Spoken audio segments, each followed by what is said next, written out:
Welcome to aminacademy.com. In fluid mechanics, let us discuss about flow through siphon.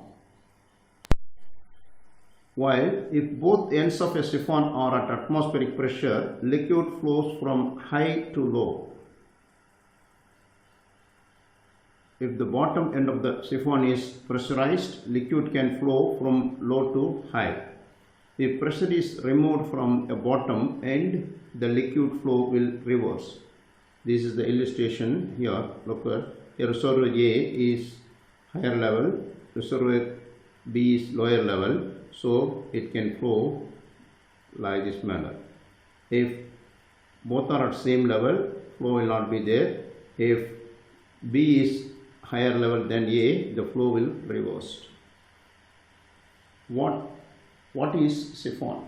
Siphon is a long bent pipe which is used to transfer liquid from a reservoir at a higher elevation to another reservoir at a lower level when the two reservoirs are separated by a hill or high level ground. The point here,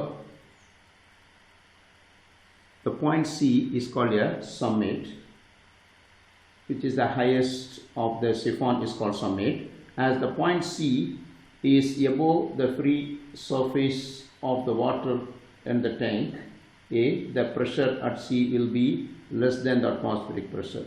Theoretically, the pressure at C may be reduced to minus 10.3 meter of water, but in actual practice, this pressure is only up to minus 7.6 meter of water.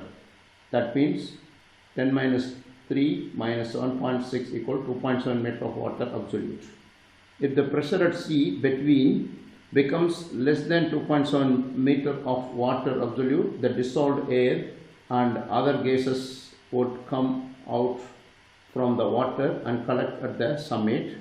The flow of water will be obstructed. That means at a particular pressure, this maybe bubbles will obstruct in the summit, the flow will not be there.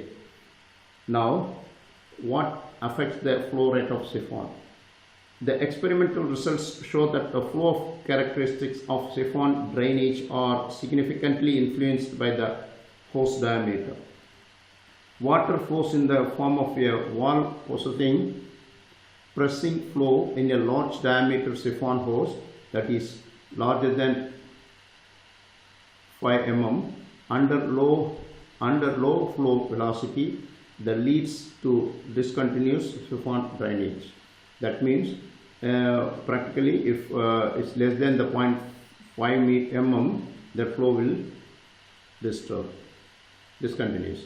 The siphon is a tube that allows liquid to travel upward above the surface of the origin reservoir, then downwards to lower level without using a pump. Without electricity or a mechanical pump, that siphon will work. When a certain amount of water moves over the bend in the siphon, gravity pulls it down on the longer leg, lowers the atmospheric pressure in the bend of a siphon. That means the water flows through from the higher level to lower level by using gravitational force here.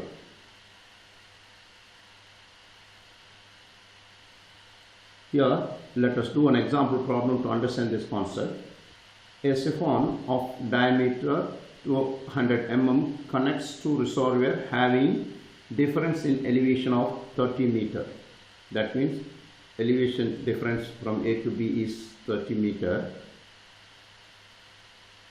The length of siphon is 600 meter and the summit is 3 meter above the water level in the upper reservoir. The length of the pipe from upper reservoir to the summit is 100 meter. This is here.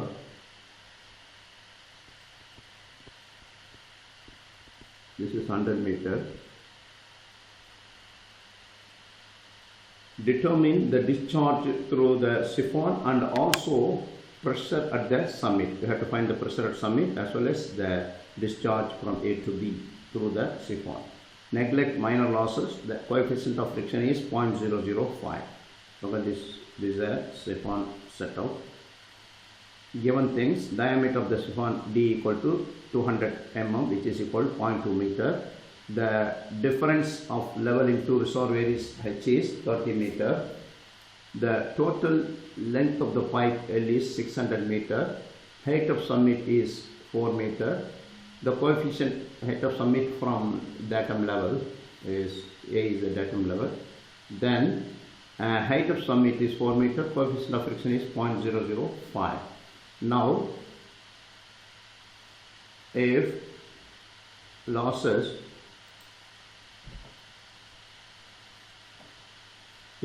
are neglected, the minor losses are neglected, then the loss of head takes place only due to friction.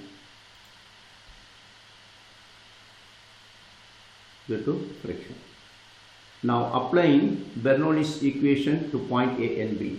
You are applying Bernoulli's equation from the point A to B, where A is there, through A datum level is there.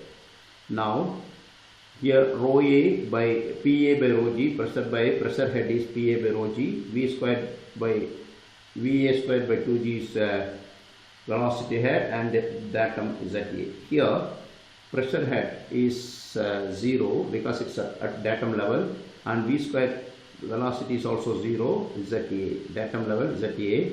Here, that at PB by rho G equal to 0, V squared by 2G is 0, ZB is datum level, and the minor losses, major losses such as frictional losses.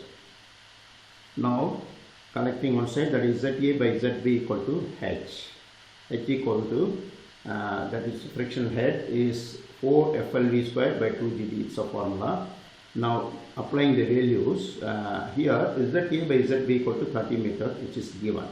Datum head, difference of datum head between A and B is 30 meter. Now, that is H equal to 30 equal 4 into friction is, coefficient of friction is 0.005, and L is 600 meter, V square by 2.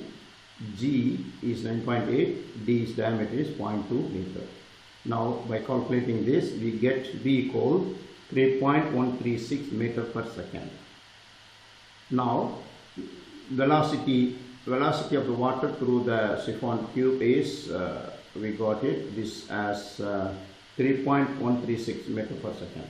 Now, discharge formula is Q equal to AV. That is cross-sectional area of the siphon pipe and the velocity in that water.